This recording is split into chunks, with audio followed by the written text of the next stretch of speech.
बिहार के शिक्षा मंत्री का मानना है कि मनुस्मृति, रामचरितमानस को जला देना चाहिए क्योंकि ये ग्रंथ विष फैलाते हैं। जो ग्रंथ हैं नफरत को बोने वाले, एक युग में मनुस्मृति, दूसरे युग में रामचरितमानस और तीसरे युग में गुरु गोवलकर का बंच ऑफ थॉट। भाई साहब, अच्छा है कि आपने हिंदुओं के लिए या हिंदू ग्रंथों के लिए ऐसा कहा, किसी दूसरे के लिए कहा होता तो अभी तक आप त्राही त्राही करके ये कह रहे होते प्लीज बचा लो, प्लीज बचा लो। तो चलिए आज पट्टी खोलते हैं कि कौन सा ग्रंथ कितना विष फैलाता है। देखते रहिए आज की ताजा खबर।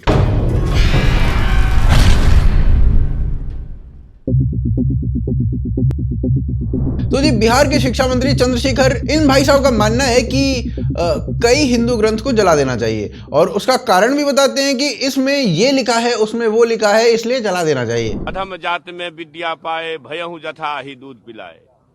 यानी अधम मतलब होता है नीच। दुनिया के लोगों सुनो, आपके माध्यम से कहना चाहता हूँ, नीच जाति के लोगों को शिक्षा ग्रहण करने का अधिकार नहीं था। ज्ञानी व्यक्ति कह सकते हैं। ये देखिए, ये हैं लोबिन हेम्ब्रम। ये भाई साहब झारखंड की महागठबंधन सरकार के विधायक हैं। ये जैन मुनियों के लिए नंगा घूमने वाला, तुम्हारी क्या औकात है जैसे शब्दों का प्रयोग कर रहे हैं। उनका संबोधन ऐसे कर रहे हैं। और आज मैं बताते रहो ये जैन मुनियों को, कान खोल के सुन लो, अगर नंगे घूमोगे आदिवासी गांव में सीधे। और इसके बाद भी ना शांति बनी हुई है देश में। और जब भाई साहब भारत में ये सब हो रहा है तो बांग्लादेश के ऑपोजिशन के लीडर हिंदू धर्म ग्रंथों को पॉर्न बोल दें तो उन्होंने क्या ही पाप कर दिया। ठीक है, फिर पाकिस्तान में इस्लामिस्टों ने कल एक पूरे मंदिर को जला दिया, उसमें 4 छोटे छोटे बच्चे भी जल गए। तो उन्होंने भी क्या ही पाप कर दिया बताओ। मतलब जब भारत में ऐसा हो सकता है तो वहां पे भी हो ही सकता है। भाई साहब, जिस देश में एशिया का सबसे बड़ा चर्च हो, एशिया की सबसे बड़ी मस्जिद हो, पर एशिया का सबसे बड़ा मंदिर ना हो, वो कंबोडिया में हो, तो सेक्युलरिज्म की एक कहानी ना हम लोग लिख चुके हैं। अब तो बस उसे भोगना पड़ेगा। और बिहार झारखंड के ये जो मंत्री हैं आपको कह रहे हैं, देखो भले ही तुम मेजॉरिटी में हो, तुम उखाड़ सकते हो कुछ तो उखाड़ लो। ये बयान देने के बाद ये भाई साहब अपने आप को एक्सप्लेन भी कर रहे हैं। भाई साहब, नूपुर शर्मा को एक्सप्लेन करने का मौका नहीं दिया गया था। आप लकी हो जो आपको ये मौका मिल रहा है, और आप डबल लकी हो कि दोबारा आने के बाद भी आप सीधे रूप से ये कहते हो कि नहीं, मैं तो अपने बयान पर कायम हूं, हम नहीं बदलेंगे। और इस पर भारत जोड़ने निकले राहुल गांधी चुप रहे। शिव भक्त, तपस्वी, प्रेम फैलाने वाले, जिनके समर्थन से बिहार में सरकार चल रही है, झारखंड में सरकार चल रही है, वो चुप हैं। बिहार के शिक्षा मंत्री जी हिंदू ग्रंथों को जलाने की बातें करते हैं। वैसे उन्हें ग्रंथों को जलाने के लिए नहीं, शिक्षा का स्तर उठाने के लिए नियुक्त किया गया था। और चलिए थोड़ा देख लेते हैं कि वहां के स्कूलों की क्या हालत है। 1,25,000 शिक्षकों का पद वहां के स्कूलों में खाली है।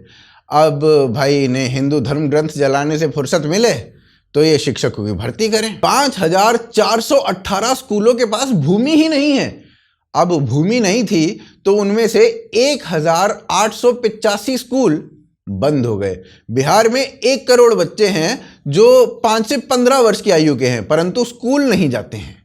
18 से 24 वर्ष के 80 लाख बच्चे हैं, पर मात्र 24 लाख कॉलेज जाते हैं। पर भाई साहब को हिंदू ग्रंथ जलाने से फुर्सत मिले तो इन सब के लिए कुछ करें। प्रायोरिटीज हैं भैया अपनी अपनी। नीतीश कुमार से पूछा जाए कि भाई साहब पटना में टेट और सी टेट के अभ्यर्थियों को, एस्पिरेंट्स को क्यों लाठीचार्ज से पीटा गया, तो नीतीश कुमार को कुछ पता ही नहीं होता है।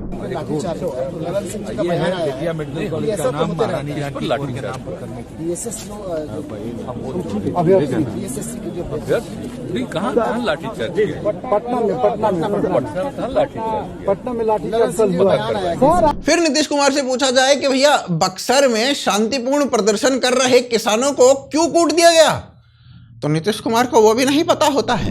सर बक्सर में जो घटना हुई इस पर क्या कहेंगे सर? सर बक्सर में जो घटना हुई है सर, फिर अपने एजुकेशन मिनिस्टर के इस बयान के बारे में प्रश्न कर लो तो भाई साहब कहते हैं अच्छा मुझे तो नहीं पता है। शिक्षा मंत्री ने बोला है कि ये नफरत बोने वाला ग्रंथ है। हमको पता नहीं है, हम पूछ लेंगे उनसे। भाई साहब, आपके शासन में क्या चल रहा है, आपको कुछ पता है या सब राम भरोसे? ओह, पर आपका तो राम भरोसे भी नहीं हो सकता, उनके ग्रंथों को तो जलाने की आप बात करते हैं? पर चलिए, आप कर सकते हैं, बहुत सेलेक्टिव होकर भी आप कर सकते हैं।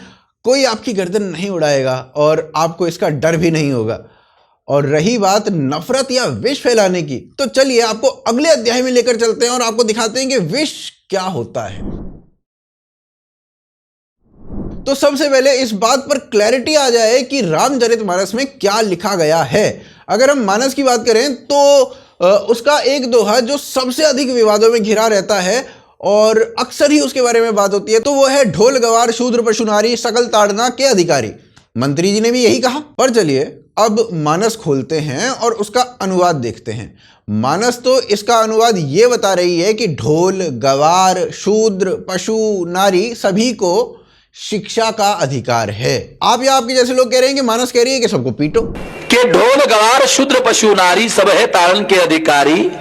तो ये लोग ढोल मारने लायक है, पीटने लायक है, गवार पीटने लायक है, शूद्र पीटने लायक है, जो वर्ण व्यवस्था में चौथे वर्ण का है, चौथा वर्ण का पिछड़े वर्ग का व्यक्ति ही चौथे वर्ण का है, तो उसको वो पीटने लायक मानते हैं। पशु पीटने लायक है, स्त्री पीटने लायक है। अब चलिए जो लोग जानकार लोग हैं उनके मुख से सुनते हैं कि इसका क्या अर्थ है। थोड़ा लंबा वीडियो है पर आवश्यक है, ध्यान से देखना।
अब चलिए मंत्री जी ने कुछ और पॉइंट्स उठाए मानस से ही।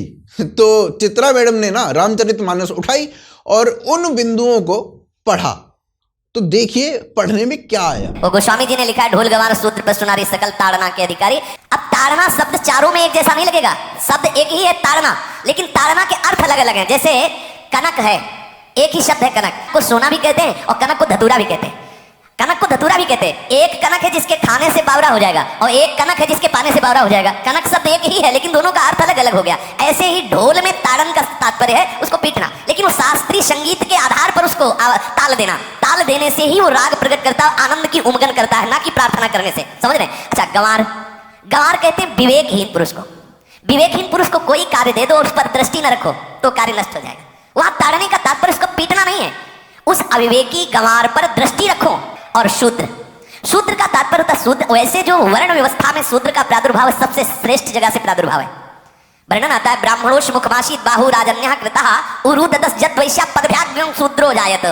भगवान के श्री चरणों की ही वंदना होती है प्राय। आपने देखा सबके श्री चरणों की, और शूद्रों का प्रादुर्भाव श्री चरणों से हुआ है। कोई ऐसा न समझे कि शूद्र का मतलब निकृष्ट होता है। यहाँ शूद्र का तात्पर्य जैसे किसी से कहते हैं कि शूद्रवत आचरण करता है, मतलब शास्त्र विरुद्ध सदाचार के विरुद्ध आचरण करना शूद्रवत आचरण की तरफ संबोधन किया जाता है। यहाँ कहा गया कि शास्त्र की सम्मति, शास्त्र के शासन के अनुसार आचरण हो, सदाचार परायण हो। शास्त्र जिसके लिए जो विधान करता है, शास्त्र शासन स्वीकार करना, यहाँ शूद्र के ताड़न की बात कही गई। अगर कोई समझे कि नारी केवल ताड़ने के लिए है तो उसकी मूर्खता है। पुरुष और नारी का समान प्रादुर्भाव हुआ है। भगवान ब्रह्मा के श्री अंग से दाहिनी तरफ से महाराज मनु और बाईं तरफ से उनकी पत्नी उनका प्रादुर्भाव हुआ शतरूपा। शतरूपा, अब आप बोलो एक ही शक्ति के दो भाग हो गए, एक पुरुष रूप धारण कर लिया, एक नारी रूप धारण कर लिया। अब यहाँ विचार जो है कि उस नारी के ऊपर ताड़न शब्द का क्या प्रयोग है। जैसे आप मार्ग में चले जा रहे हैं और आपने दृष्टि चूक कर दी और नारी आपकी स्त्री पीछे चल रही, तो कोई हमला कर सकता है क्योंकि वो रत्न है। 14 रत्नों में एक रत्न स्त्री रत्न भी है। स्त्री को रत्न कहा गया है। भगवान श्री राम जब वनवास में जा रहे हैं तो सिया जी को आगे नाव में जब चढ़ाना होता तो पहले सिया जी को चढ़ा, सीए चढ़ाई चढ़े रघुराई, पहले आगे दृष्टि रखो। तो मानस के तो आपके सभी डाउट्स जो आपने बोले थे वो मानस से ही क्लियर कर दिए गए। अब चलिए मनुस्मृति पर चलते हैं। हमने पहले कवर किया था इस टॉपिक को, तो उसी में से एक बाइट चलाता हूं, ध्यान से सुनना। के लिए मनुस्मृति को कोट करते हैं, जिसमें बेसिकली एक श्लोक में लिखा हुआ है कि जो ब्रह्मा है उनके सर से ब्राह्मण, जो छाती है उससे क्षत्रिय, जांघों से वैश्य और पैरों से शूद्र पैदा हुए हैं। और इसका अर्थ ये निकालकर बताया जाता है कि ब्राह्मण सबसे ऊंचे हैं और शूद्र सबसे नीचे हैं। लेकिन ये लोग कभी भी आपको ये नहीं बताएंगे कि इस मनुस्मृति के 9वें चैप्टर के 335वें श्लोक में साफ लिखा है कि कोई शूद्र भी ब्राह्मण बन सकता है अगर वह उतनी शिक्षा प्राप्त कर ले। वहीं 10वें चैप्टर के 65वें श्लोक में साफ लिखा है कि ब्राह्मण शूद्र हो सकता है और शूद्र ब्राह्मण, क्षत्रिय और वैश्य भी अपना वर्ण बदल सकते हैं। क्यों नहीं बताया जाता है आपको? क्योंकि इससे बात पता चल जाएगा कि जो वर्ण व्यवस्था की गई थी मनुस्मृति के द्वारा, ये जन्म से नहीं थी, ये कर्म से थी। लो जी, आपका मनुस्मृति का भी डाउट क्लियर हो गया होगा। अब चलो एक और मजहब ग्रंथ की ओर चलते हैं। तो भाई साहब आप ना ये देखिए, और सीधे सीधे मात्र वर्सेस को कोट किया गया है और इन वर्सेस को आप गलत प्रूव करके दिखा दीजिए और बताइए कि क्या विष फैलाया जा रहा है कि नहीं। No one has the right to be worshipped but Allah, 40:62. Is that not supremacist? Polytheists are the worst of creatures, 98:6. Worse than us. Is that not supremacist? Fight against those who do not believe in Allah and who do not adopt Islam. Fight them until they give the jizya while they are humble, 929. Do not marry the polytheist women unless they come to believe in Islam, 221. Al-kufr milatun wahida. You know what that means? Disbelievers are one nation, separate from us. Is that not othering? Is that not being supremacist?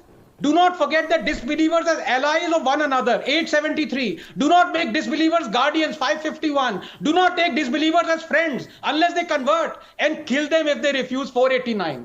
And talking of exclusivism and supremacy, Islam absolutely condemns homosexuality through the Quran, 26, 165, 66, 780, 85, 27, 55, and Hadith, Bukhari 72, 774, Dawud 4447, Tirmidhi 1456. Quote, whoever you find doing the action of homosexuality of the people of Lut, execute the one who does it and the one to whom it is done, unquote.